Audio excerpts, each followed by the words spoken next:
Muito boa noite, ouvintes da Palavra de Deus, amigos, nos ajudando a fazer esse trabalho de Deus. Se você quiser ouvir o Evangelho simples, sem enganação, sem enrolação, ligue nossos canais entre Facebook, Instagram, e você vai ouvir o verdadeiro Evangelho de Cristo.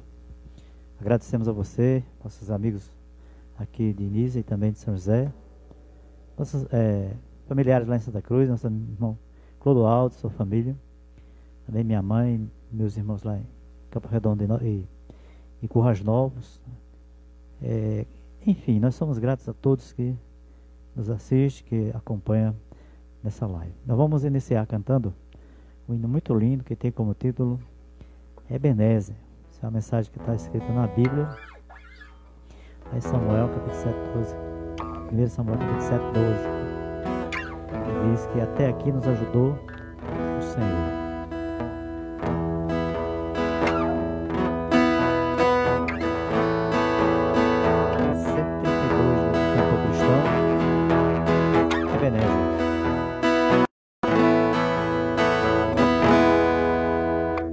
Conte tudo e toda a bênção em um canto inspirado, onde Deus nunca cessa, pero em alto seu lugar.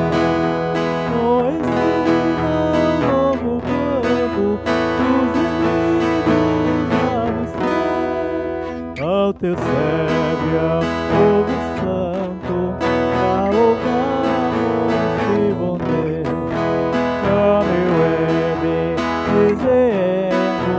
Pois Jesus me socorreu, por sua graça espero transportar-me para o céu. Eu perdido procurou-me longe do meu Senhor, maculado e eu lavou-me com seu sangue, eu bom Jesus, devedora tua graça, cada dia em oração, teu desejo sempre faça o que eu ame a ti, Senhor. Deus me ama vacilante, como a píndia com amor, para aquela todo instante glorifique a ti, Senhor. Mensagem muito linda, muito especial. Deus como fonte de toda bênção, mostrando que Ele é aquele que a sua inspiração nunca cessa, nunca acaba, e podemos cantar em alto som e louvor, todos os remidos do Santo do Senhor, dizer que é bom louvar a Deus. Nós vamos continuar louvando. Agora o corinho 90, Ele exaltado, corinho da nossa pastinha.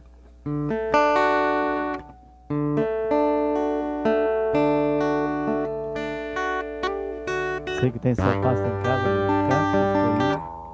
Pode nos acompanhar nessa live. Corinho 90.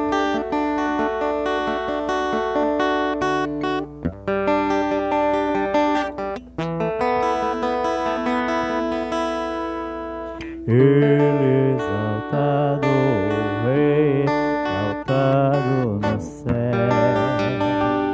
Eu louvarei, Ele exaltado para sempre, dado seu nome. Louvarei.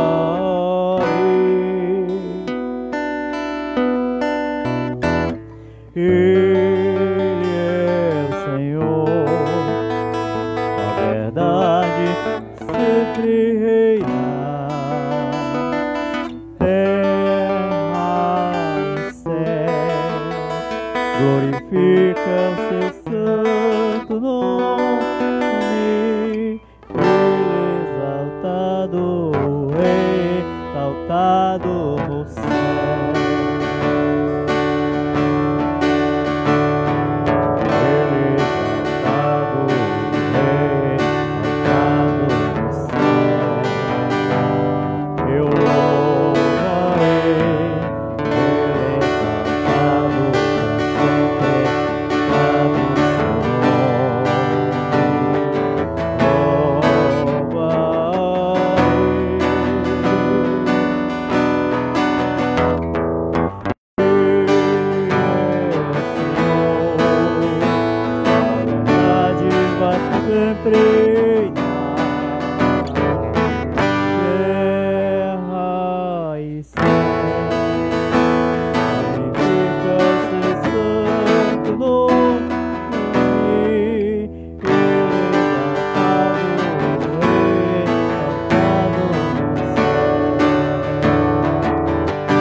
Fazer a leitura da palavra de Deus no Salmo 121, Salmo, canto de romagem de Davi, quando os israelitas saíam para orar no templo, distantes de Jerusalém, eles saíam para buscar a face do Senhor, a presença de Deus, e saiu em romagem, andando, cantando, salmodiando ao Senhor.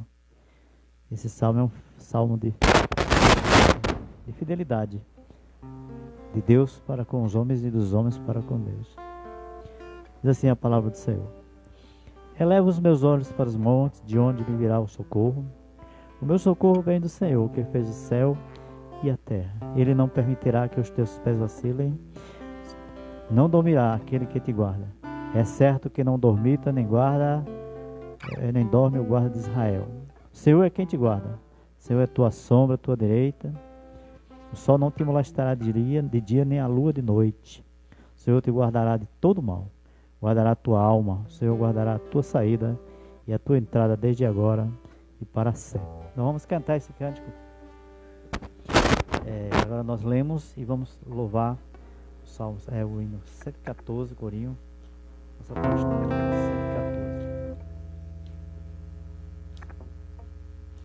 114.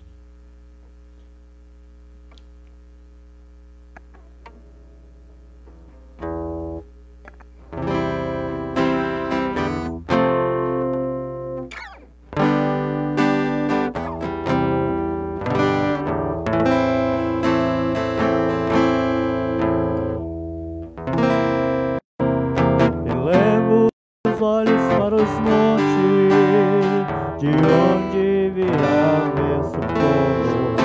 O meu socorro vem do Senhor, que fez os céus e a terra. Não deixarás vacilar os teus pés, não dormirá quem te guarda. Eis que não dormirá o que guarda Israel. O Senhor é quem te guarda. O Senhor é tua sombra e tua direita. O sol não te molestará de dia, nem a lua de noite. O Senhor te guardará de todo mal, Ele guardará a tua alma. O Senhor guardará a tua entrada e a tua saída, desde agora e para sempre. Desde agora e para sempre.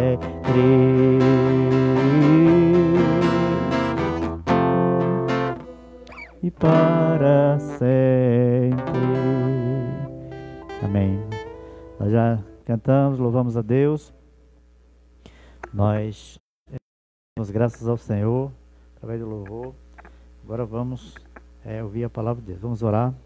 Logo após a gente vai entregar a palavra sobre ela. Nosso Deus e Pai, nosso Jesus Cristo, nós louvamos ao Teu nome e te agradecemos pelo dia que o Senhor fez, nos deu, esse final de semana, esse domingo especial, para nós descansarmos no Senhor e aprender a Tua palavra. Agora, Deus, abre o entendimento, o coração, ó Deus, para que os que estão ouvindo possam deixar essa palavra frutificar, deixar essa palavra entrar em sua vida, abrindo a porta para que possa receber de Deus, ó Pai, a bênção, as bênçãos espirituais que o Senhor tem reservado para todo aquele que ouve, pois o Apocalipse diz: bem-aventurados que ouvem, que guardam, os que leem a palavra do Senhor. Então, que Deus possa abençoar grandemente agora a transmissão da palavra e que, através dessa palavra, nossos ouvintes possam crer na verdade. Obrigado por tudo, que Deus abençoe a todos. Em nome de Jesus, amém.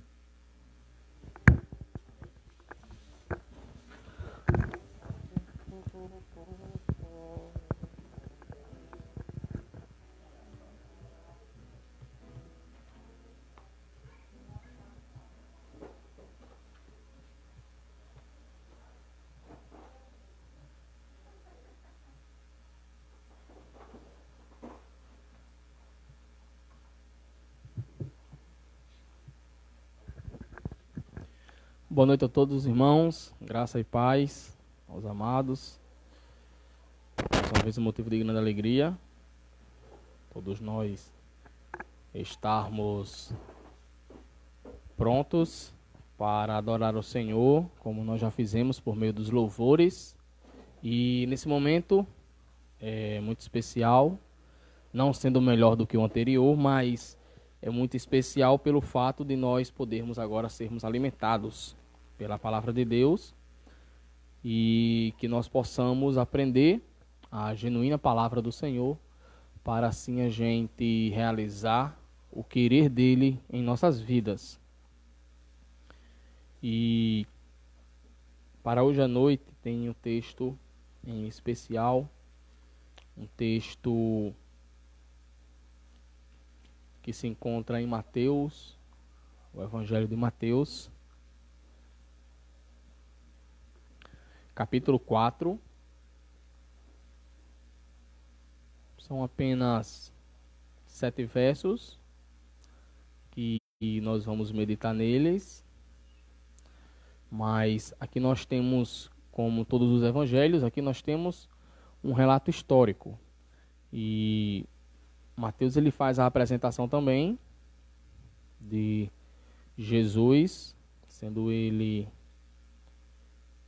o Messias. E o capítulo 5, irmãos, é quando Cristo ele começa realmente a sua pregação em si, o seu ministério. E ele começa, digamos, o seu primeiro sermão, por assim dizer. Claro que ele já ensinava antes nas sinagogas, mas aqui no capítulo 5 é quando ele já foi tentado, é quando ele já foi batizado,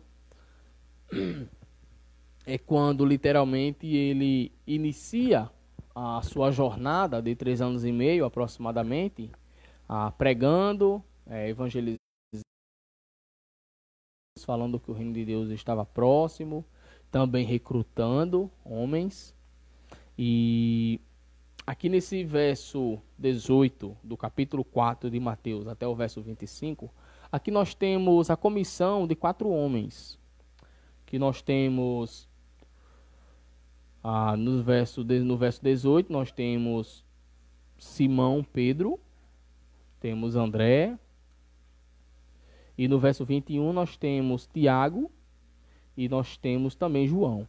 Então, 4 homens que foram homens chamados discípulos de Jesus, pois eles eram os discípulos de Jesus, mas que o que nós vamos meditar hoje não é a respeito da vida deles, mas o que foi que impulsionou eles a seguirem a Jesus, visto que Jesus ele não fez nenhum sinal, ele não fez, digamos, nenhum prodígio na frente destes homens para provar que ele era o Messias, para provar que ele era aquele homem que os profetas do Velho Testamento sempre tinham comentado, como Jeremias também falou, a Ezequiel em suas visões, sempre apontava para o Messias, sempre apontava para um libertador. Inclusive a nação de Israel, eles acreditavam,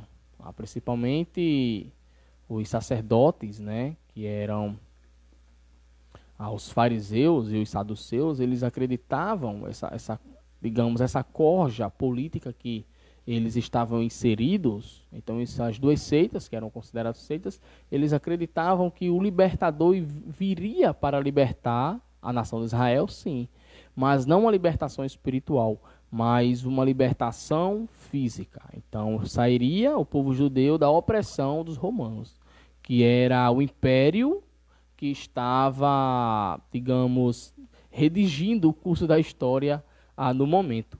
Então eles acreditavam desta forma, e claro que foi um dos motivos pelo qual o Jesus ele foi rejeitado pelo seu povo, pois todos aguardavam um libertador físico. Trocando em palavras mais simples, eles queriam um libertador, mas um libertador que fosse mais um general de guerra para poder livrar eles da opressão dos romanos, do que um homem o qual viesse apresentar o reino de Deus e assim dar a libertação espiritual. Bom, irmãos, e isso aqui é só um pano de fundo histórico, para que vocês possam estar inteirados naquilo que nós vamos fazer. Então, estes 4 homens, eles não tiveram nenhum sinal assim de Jesus. E nós sabemos hoje, toda a raça humana, nós, ao longo de nossa vida, nós temos várias motivações e somos motivados por diversas coisas que podem ser fundamentais em nossa caminhada enquanto nós estamos vivos. E pessoas, qualquer pessoa pode ser motivada a estudar, como nós vemos os jovens, e essa motivação se deriva de quê? De ter um bom emprego, para poder, nesse bom emprego, ser bem remunerado. Ser bem remunerado para ter uma vida confortável. Como também tem pessoas que são motivadas, ou pessoas que são encorajadas e retêm essa motivação para se exercitarem todos os dias, rumo, talvez uma perfeição física, que sabemos que não existe, mas talvez para a saúde do corpo, para controlar taxas, enfim, para poder manter uma melhor condição física. E com isso, pessoas são motivadas, visando sempre aperfeiçoar algo que está em processo. E atletas também podem ser motivados, como eles são muito motivados.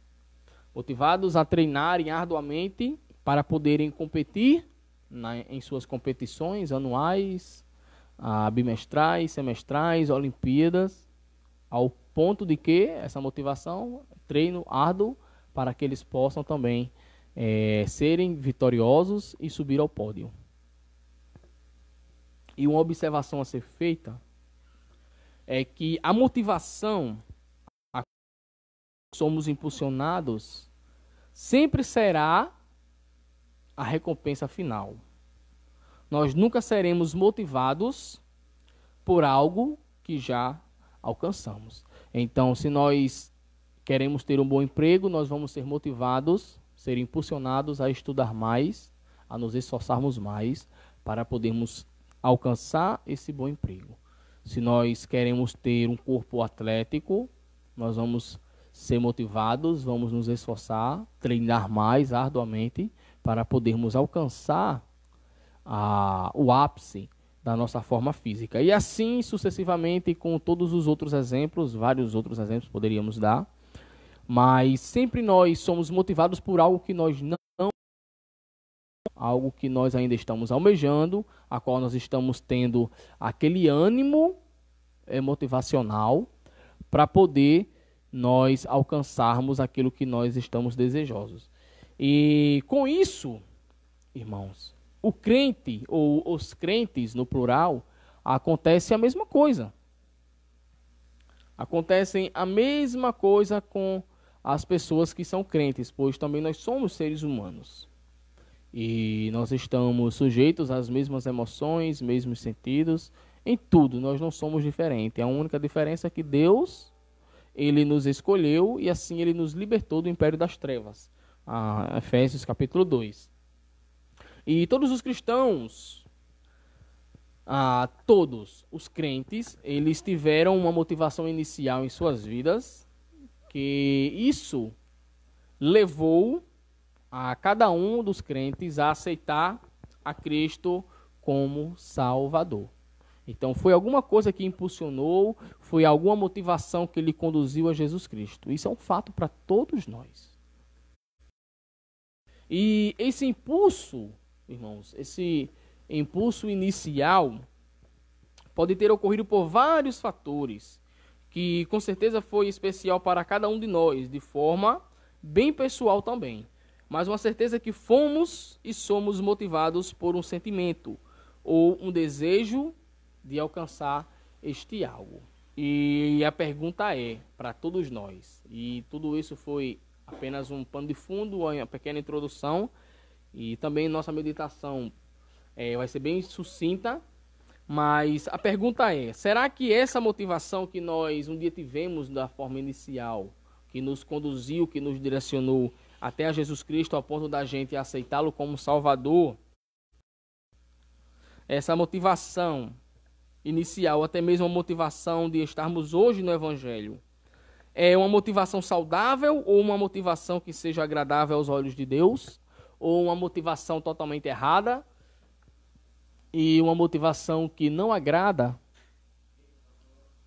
ao nosso Senhor Jesus? Essa é a pergunta. Será que nós estamos tendo uma boa motivação? Estamos sendo motivados a permanecermos? Ou será que nós tivemos uma boa motivação para aceitar a palavra de Deus? Ou será que nós somos motivados a aceitar a palavra de Deus de forma correta e estamos no Evangelho hoje motivados por algo incorreto? O texto diz assim, a palavra de Deus. Mateus capítulo 4, do verso 18, vamos ler até o verso 2, certo? O verso 23, 24 e 25 a gente deixa para poder fazer a conclusão. Diz assim a palavra do nosso Deus. Caminhando junto ao mar da Galileia, viu dois irmãos. E claro que aqui fala de Jesus Cristo, quem estava caminhando. Simão, chamado Pedro, e André, que lançavam as redes ao mar, porque eram pescadores. E disse-lhes, vinde após mim, e eu vos farei pescadores de homens. Então, eles deixaram imediatamente as redes e o seguiram. Passando adiante, viu outros dois irmãos, Tiago, filho de Zebedeu, e João, seu irmão, que estava no barco em companhia de seu pai, consertando as redes, e chamou-os. Então, eles, no mesmo instante, deixando o barco e seu pai, o seguiram. Vamos orar, irmãos, para que a graça de Deus possa nos cobrir nesse momento, a qual nós vamos agora explicar mais a fundo um pouco mais a palavra do Senhor. Obrigado, Deus, pela tua palavra. agradecemos a Ti, ó Pai, por tudo que o Senhor tem feito por nós e Te agradecemos, ó Deus, nesse momento, por podermos abrir a Tua palavra, estudar, ó Pai, e assim extrair princípios e valores, a qual serão aplicadas em nossas vidas para a Tua honra e glória. Nos ajude nesse momento, que tudo que venha a ser feito e dito, ó Pai, venha a ser para a Tua honra e glória e também para o crescimento dos amados irmãos que estão acompanhando esta live. Ó Deus, nos abençoe. Em nome de Jesus te oramos. Amém. Irmãos, podemos ver que Jesus ele estava caminhando junto ao mar da Galileia. O evento anterior a isso aqui é o capítulo 4, com certeza. Ainda nos versos iniciais, nós podemos ver que Jesus ele foi tentado. Então, capítulo 3 teve o batismo, 2 e 1 é a apresentação de Jesus Cristo.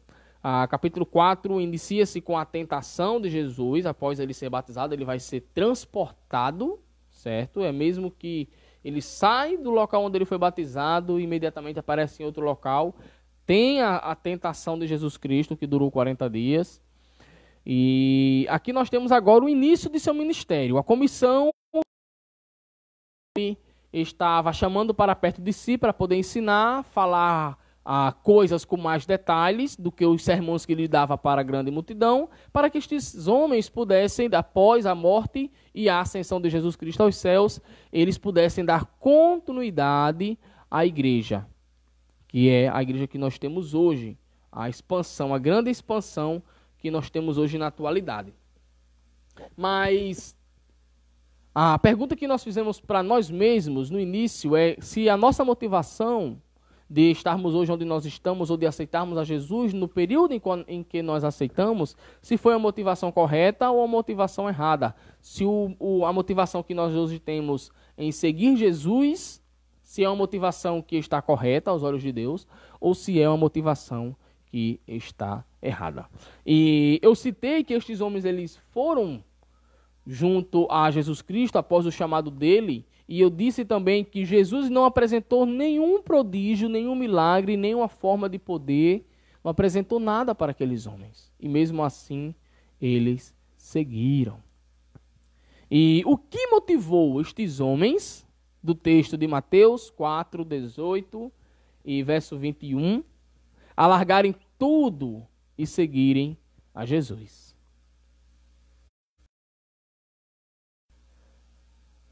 Pedro e seu irmão André, podemos ver no texto, que eles eram pescadores. Com certeza eles eram pescadores, não por esporte, certo? Mas eles eram pescadores como um trabalho, uma profissão, como um meio de sustento de suas famílias. Mas Jesus chamou, Jesus disse, vinde, e após isto, eles foram a Jesus. Passando adiante, verso 21, mas 2 irmãos estavam, e também com o seu pai, que era Tiago e João. E eles estavam consertando redes. Ou eles eram curtidores de redes, ou eles também eram pescadores. E eles estavam trabalhando, não por esporte, mas por necessidade, talvez por profissão. E Jesus chamou-os também, e eles também foram, largaram tudo. Deixaram o pai dele lá, deixaram as redes e seguiram a Jesus. Você que está aí do outro lado pode até responder. Eles largaram tudo porque era Jesus chamando.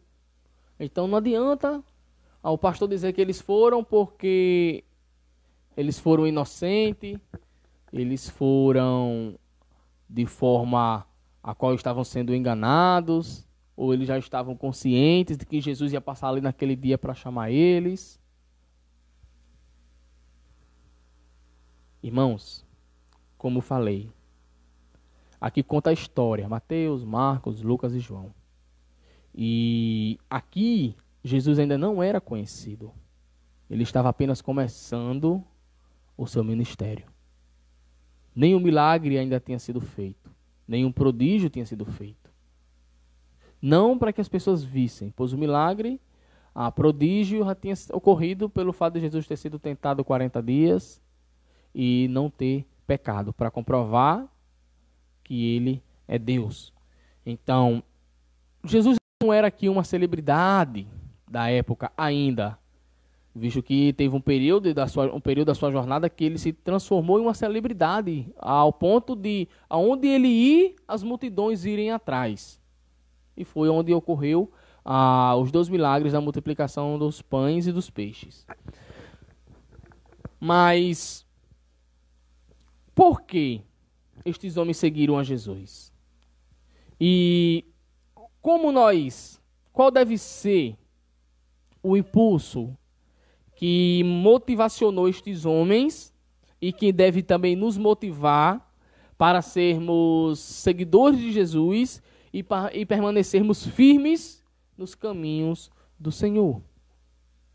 Quando Jesus iniciou o seu ministério, passava pelas cidades e o que ele anunciava era o quê? Era milagres, ele anunciava bens materiais, ele anunciava bênçãos. Não. O que ele fazia? Ele anunciava o reino de Deus. Verso 23, percorria Jesus toda a Galileia, ensinando nas sinagogas, pregando o evangelho do reino e curando toda sorte de doenças e enfermidade entre o povo. A missão de Jesus ao vir à terra não foi curar as pessoas. Por ele ser Deus, por ele ser bondoso, ele se compadeceu com a situação das pessoas que, onde ele passava, ele via pessoas doentes, pessoas aflitas. Então, ele, para demonstrar o seu poder, para que fosse aumentado a glória do Pai, para que as pessoas pudessem realmente acreditar que ele era o Messias, o homem tal dito pelos profetas. Então ele realizava esses prodígios, esses milagres, essas bênçãos. Mas a sua missão foi pregar a palavra de Deus, pregar o evangelho e anunciar que o reino estava próximo.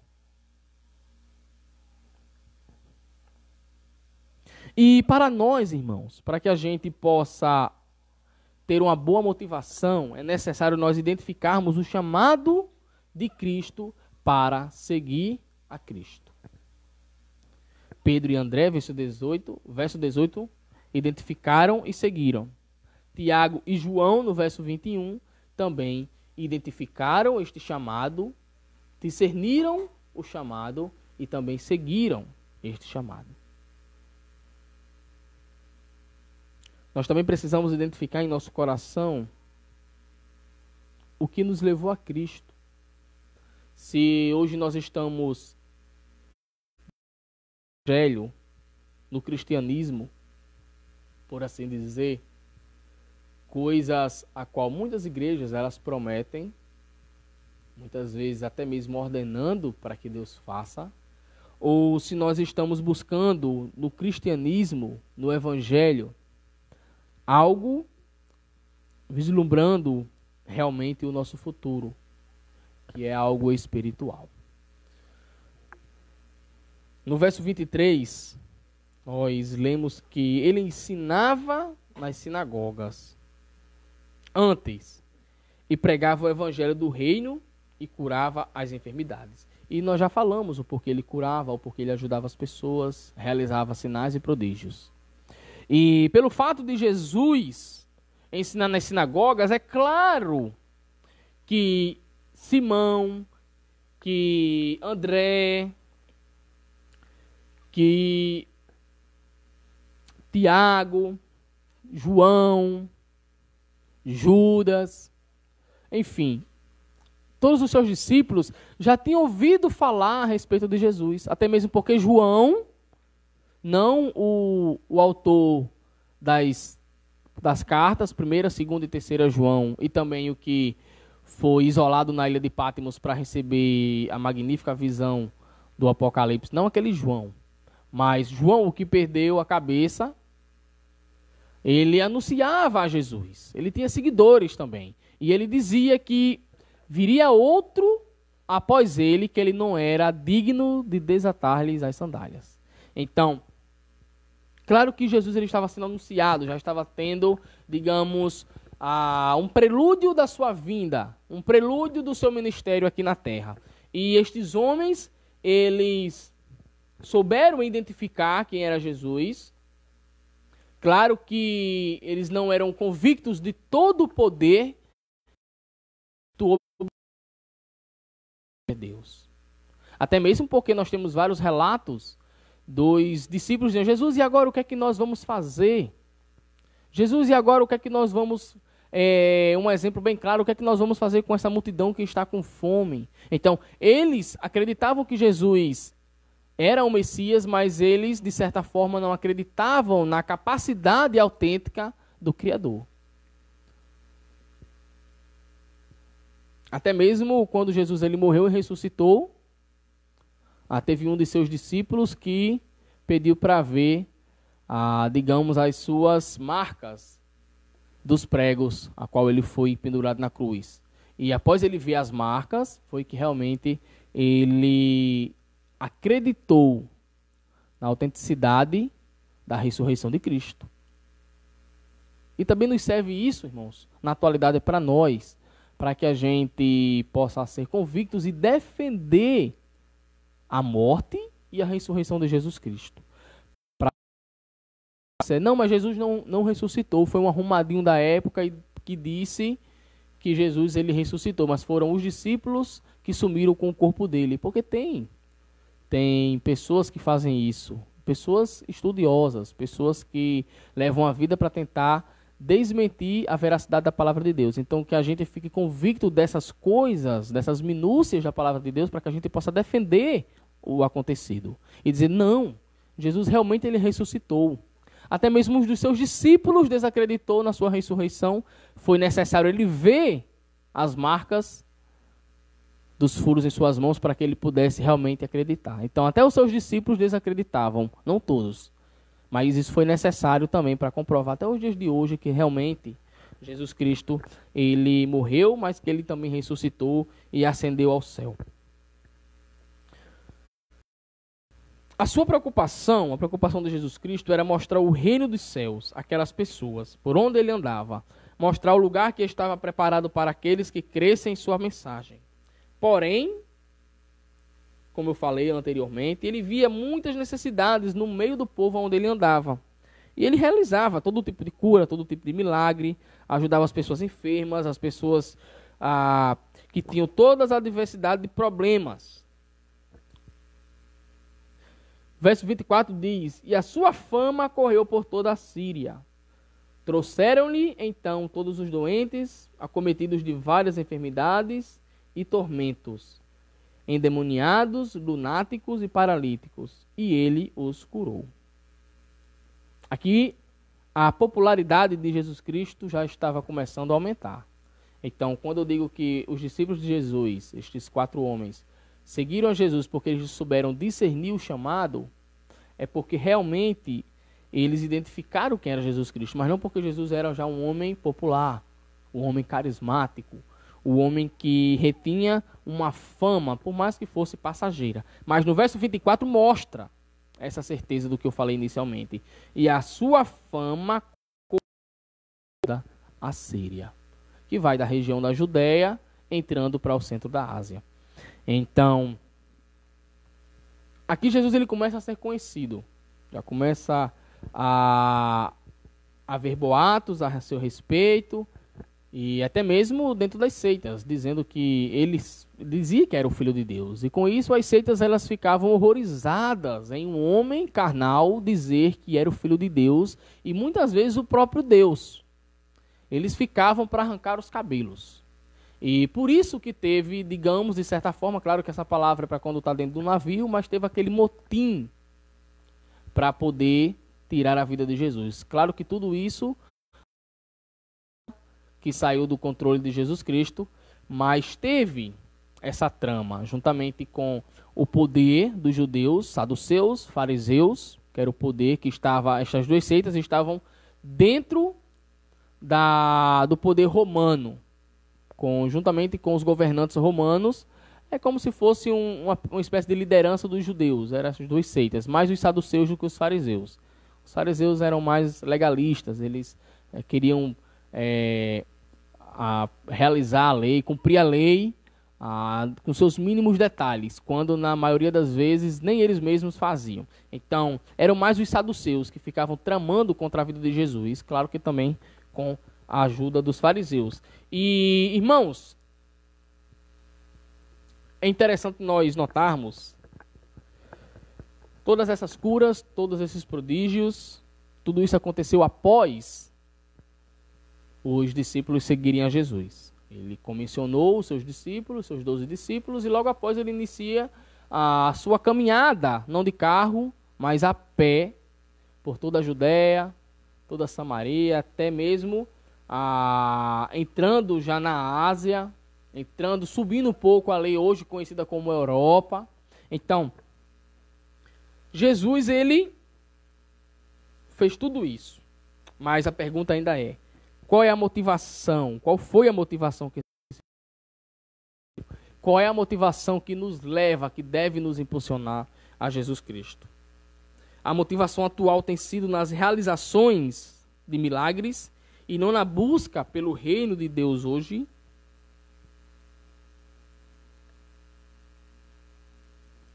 Será que nós estamos hoje no Evangelho da graça de Deus, esperando algo aqui na terra, esperando sermos motivados ou estamos sendo motivados em alcançar algo terreno?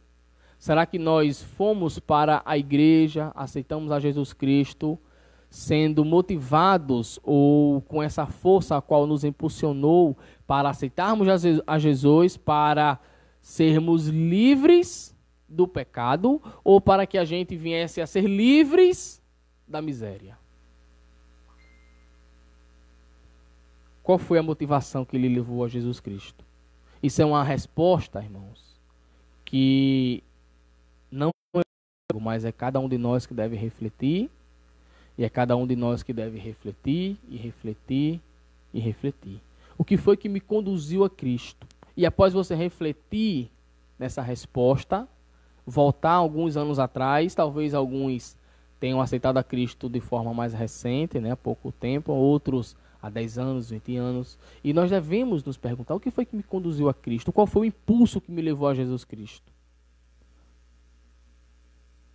E após a reflexão dessa etapa, vem a segunda etapa. Qual é o impulso? Qual é a motivação que me mantém hoje na casa do Senhor? Será porque eu vou para a casa do Senhor somente como uma distração dos domingos? Uma forma de escape da minha rotina? Ou será que realmente eu estou no verdadeiro evangelho, levado por uma recompensa, mas uma recompensa futura, uma recompensa espiritual? O verso 19 diz que ele fez os homens, ele gostaria de fazer os homens pescadores de homens. Faria os discípulos, os 2 homens, o verso 19, que era Pedro e André, Simão Pedro e André. Então ele gostaria de fazer aqueles pescadores de peixes em pescadores de homens. E todo mundo conhece essa simbologia, essa linguagem, Não precisa nós explicarmos. E tudo isso, Deus ele estava chamando os homens para que eles pudessem trabalhar arduamente para eles. Para Ele. E é isso que Ele também quer fazer em nossas vidas.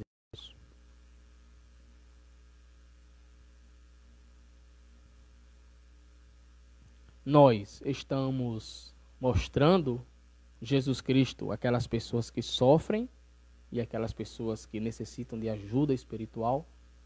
Isso não é uma tarefa somente, eu sempre falo isso, sempre digo. Isso não é uma tarefa somente para pastores, esposa de pastores, mas é para toda a casa do Senhor, para todos os irmãos, para todos os membros do corpo.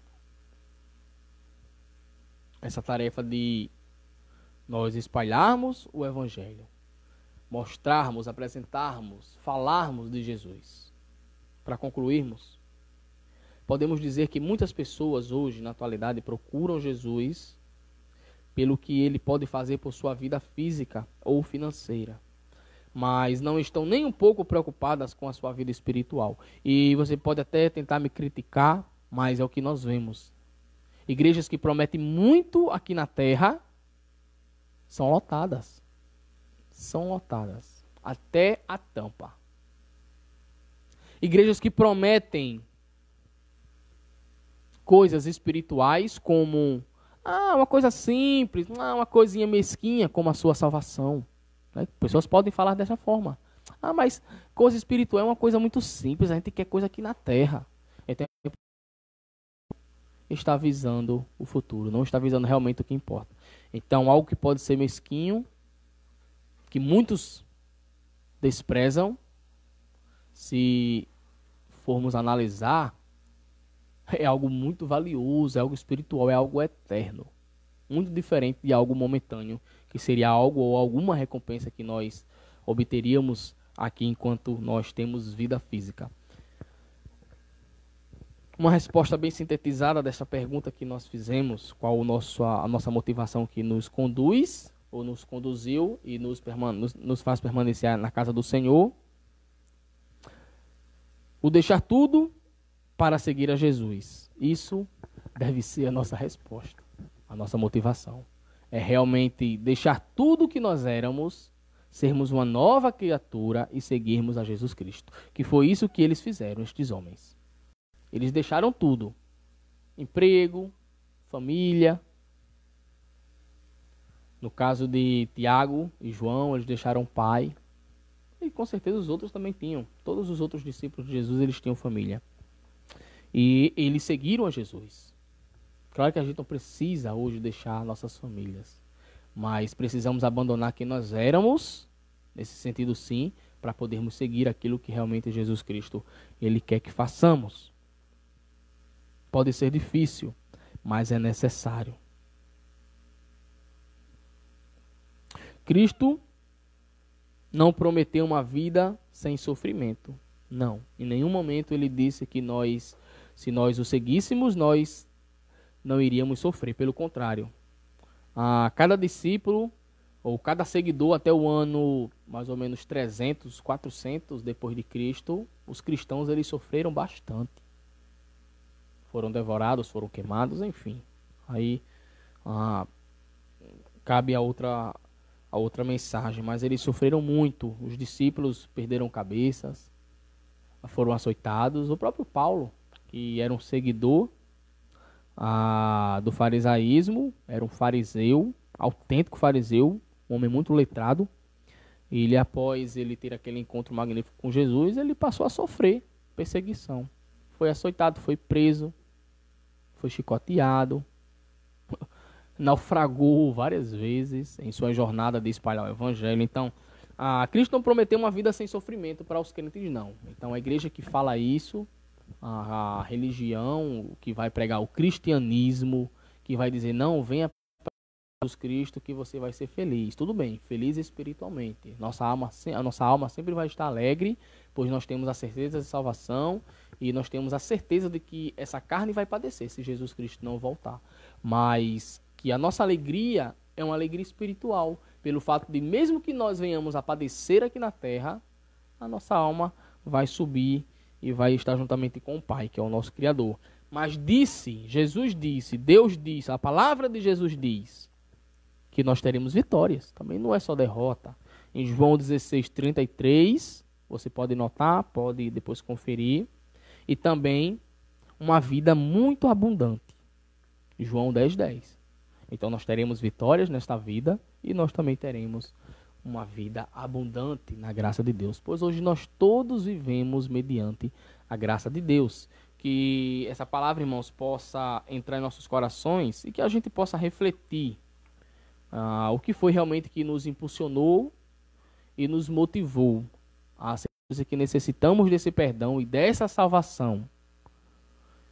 E que nós possamos hoje também refletir e entendermos qual é o impulso que nós temos e qual é a motivação que nós temos para estarmos na casa de Deus. Se não é uma motivação falsa ou uma motivação, mudando a palavra, uma motivação que não agrade ao nosso Criador, mas deve ser uma motivação que agrade a Ele. E qual é? a mesma motivação que estes 4 homens citados aqui em Mateus capítulo 4, do verso 18 ao verso 25, fala: abandonar tudo e seguir a Jesus.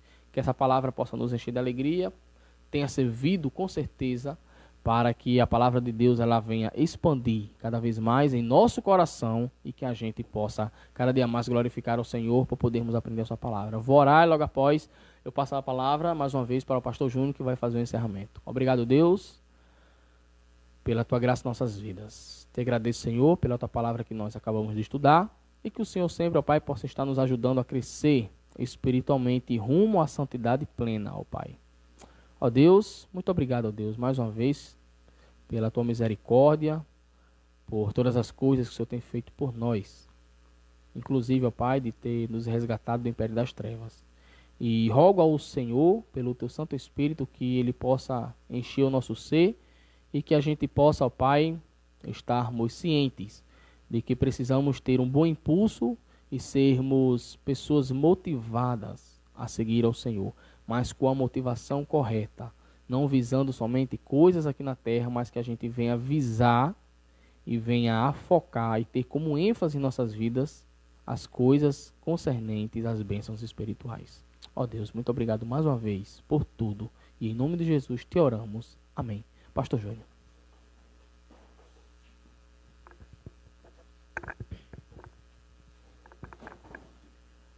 Muito obrigado, pastor, pela palavra. Que Deus possa abençoar grandemente nossos ouvintes.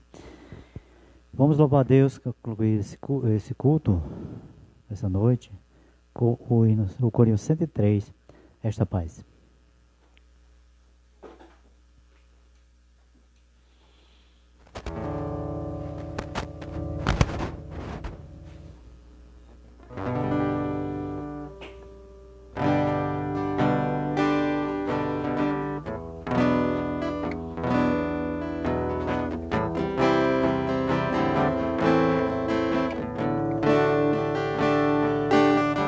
Esta paz que eu sinto em minha alma não é porque tudo em mim vai bem. Esta paz que eu sinto em minha alma é porque eu louvo o meu Senhor. Circunstância, não, olha o seu amor, seu grande amor, não me guio por vistas, alegre estou, não olha a circunstância, não, olha o seu amor, seu grande amor, não me guio por vistas, alegre estou.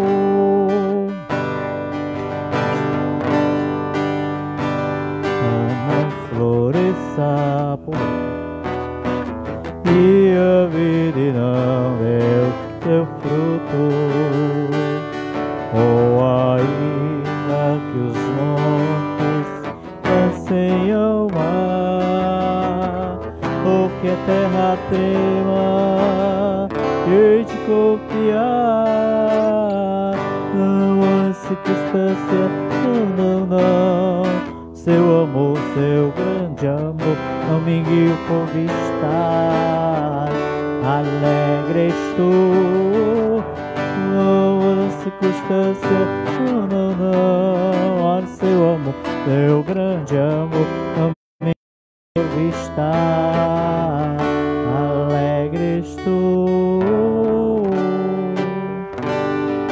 Este gozo que eu sinto em mim alma não é porque tudo em mim vai bem.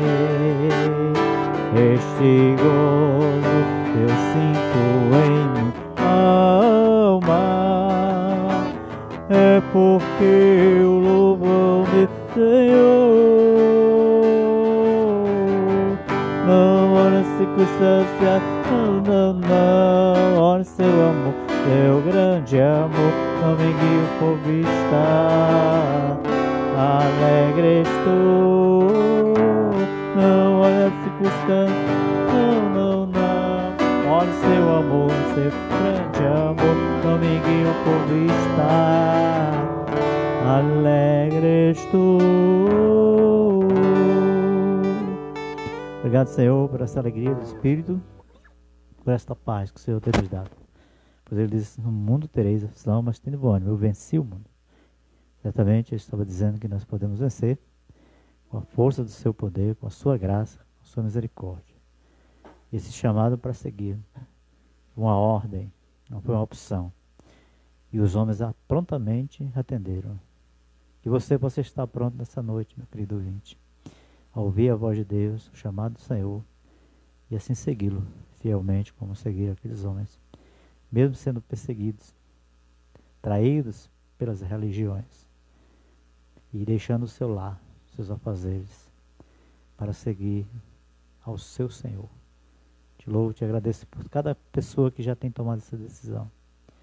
Que nessa noite possa insistir e persistir em fazer tomar essa obediência de seguir a Cristo. Deus esteja abençoando cada um, os ouvintes que ouviram, os lares, dando uma boa noite de paz, descanso. E obrigado por tudo, Senhor. Nos dá um bom dia amanhã para andar na Tua presença, sermos fiéis, ó Deus, e andar retamente nos Teus caminhos, mesmo sendo pecadores indignos, mas certo que o Senhor estará conosco, pela promessa que fez. Todos os dias estarei convosco. Obrigado por tudo, no nome de Jesus. Amém. Abençoe a todos e uma boa noite.